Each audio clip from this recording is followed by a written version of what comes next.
But it wasn't always easy for us boomers. I really want you to go back and watch his video because it's actually a really good video, and I do empathize with him, and I do understand where he's coming from. This is not an angry retort to him, but he went through his life and he was basically explaining why he is the way he is and the tough times that he has encountered, and I just want to go through a similar story with you. So when I was 7 years old, just like when he was 7 years old and he saw the President of the United States shot and killed on TV, when I was 7 years old, I saw the Twin Towers blow up. And because my parents worked at skyscrapers close to national monuments, I didn't know where they were. We didn't have cell phones. I didn't know if they were safe. That's one of my first experiences with world politics. When it comes to world economics, it was the '08 crisis when I was in high school. Now you see, before I got to high school, in elementary school, my parents put me in all these different activities because they wanted more for me, and I appreciate that. But we were told by our coaches and by our parents and by our teachers that everybody deserved a participation ribbon because we all tried our hardest, and that's what was important. It's important that we tried our best.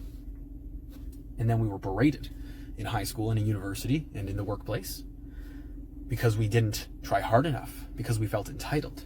But what were we entitled to? Well, we were in high school. We were told to study hard because anybody with a university degree can make it. And so I got a business degree. Even though I didn't want to get a business degree, I was told I was smart and so I shouldn't do something else. So I got my business degree. And then I went off and I worked multiple co-ops.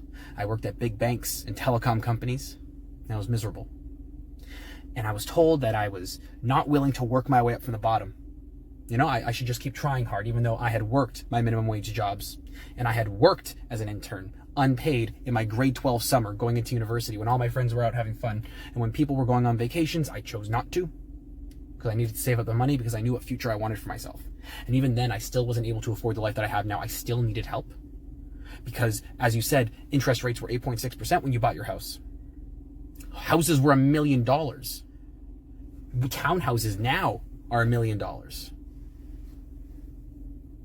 It is understandable that boomers struggled and they feel the way that they feel, but it also needs to be understood that the traumas that you guys experienced become collected.